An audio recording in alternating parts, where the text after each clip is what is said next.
Okay. So let me show you, like I think all of you got the idea. I think some of you went through the math and may have made some mistakes, and but all of you have figured out the principle. So let me just go through this, and I'm pretty much going to go through what everybody has already derived. Okay. So what I'm going to do is I'm going to divide. Okay, I'm going to divide the E integral into several terms. Okay, so the first term is 0 to a third, or x1, and u minus u0, which is 0, okay, dx. And the second term is x1 to a half of u squared dx. And the third is a half to x2 u minus 1 squared dx. And the fourth one is x2 to 1 of u minus 1 squared dx. Right, so this is the natural division of this domain. So basically we want to make sure that over each subdomain, the function we're integrating, or the energy, is a well-behaved function, right? So here, the half is, in the differential equation, you usually encounter things like where there is a discontinuity in the material that is similar to this half over here. And commonly, you want to make that also a interface of two elements, if possible. If not possible, it has to be kind of like that, dividing an element into different parts, and you have to integrate that differently. Now, within each element, u is a well-defined function. So in between, let's first figure out what if u is greater than 0, less than x1. What is my u? I think all of you have probably figured that out. So it's a0 times phi 0. And what is phi 0? Phi 0 is just x divided by a third, right? Which is 3x. Okay? Plus a1 times phi 2. Now what is phi 2? Oh, sorry. This is actually phi 2. Phi 2 is x over a third, which is 3x. Phi 1 is the red one, which slopes down. So it should be something like, 1 minus 3x, right? Okay. Now, between x1 and x2, what is my u? You don't want to. Okay, so it's again a1 times something, but this time it's a1 times something that is going to give me 1 at it's going to give me 1 at x1, right? So it's 1 minus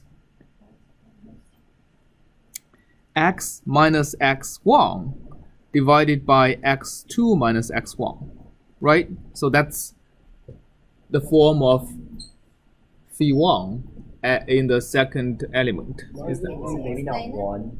Shouldn't it be 1 and a third?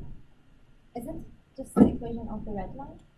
It's the equation of the blue line. I'm talking the first part. What was the equation of the red line? A0 minus 3x. The equation of the red line is just the 1 minus 3x, not a0 minus 3x. Why though? 2 minus 3x. Wait, but no. So okay, so first of all, the true number is not the y. so in order to, so here I think it's a general way of how do we determine a linear function? We determine a linear function as soon as the value of this linear function is correct at two separate points, right? So first of all, when x is equal to 0, what should be the value of the linear function? 1. 1, right? So this is correct. All right. 2 is when x is equal to a third, what should be the value of the linear function? 0. If you plug a third, it's 0. So that way we make sure the linear function is of a correct form. For the second one, I think what they're saying is that it shouldn't be a 1.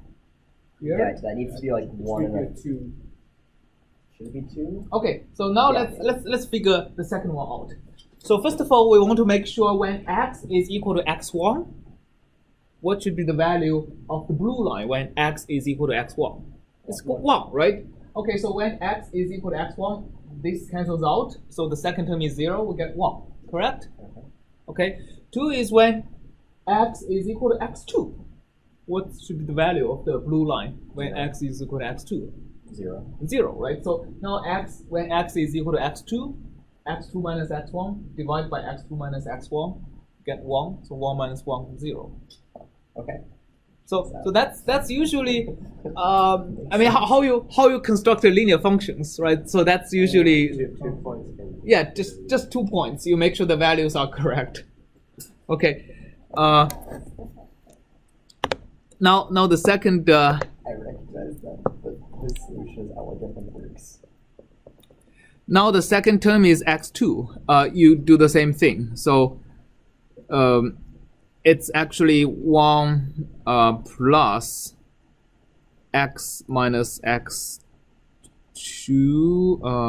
Yes, x2 minus x1. So this is again, we want to make sure when x is equal to x2. So here we are talking about the green function, right?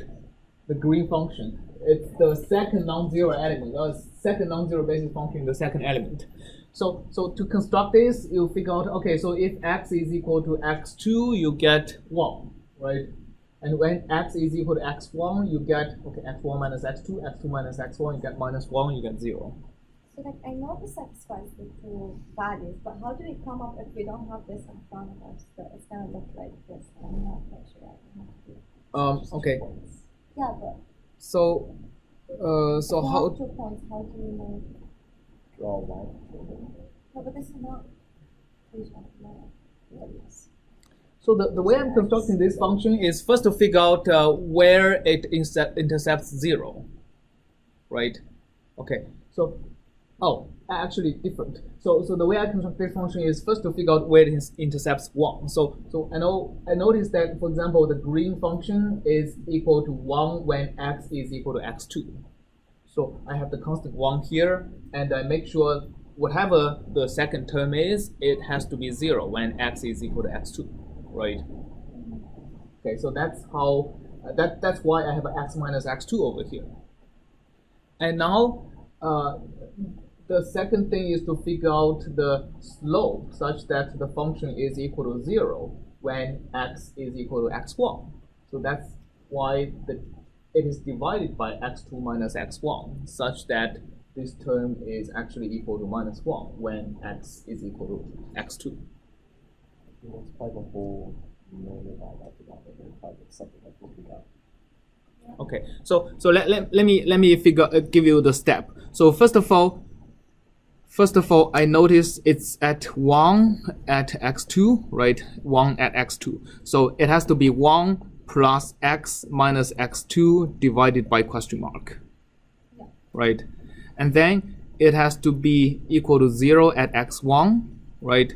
So to figure out the question mark, I say, okay, when x is equal to x1, this is x1 minus x2. It has to be divided by something, so that function is equal to 0, which means that whole division has to be minus 1. So it's x2 minus x1, right? So that's kind of the procedure of how you can figure out a linear function. Okay. The similar is in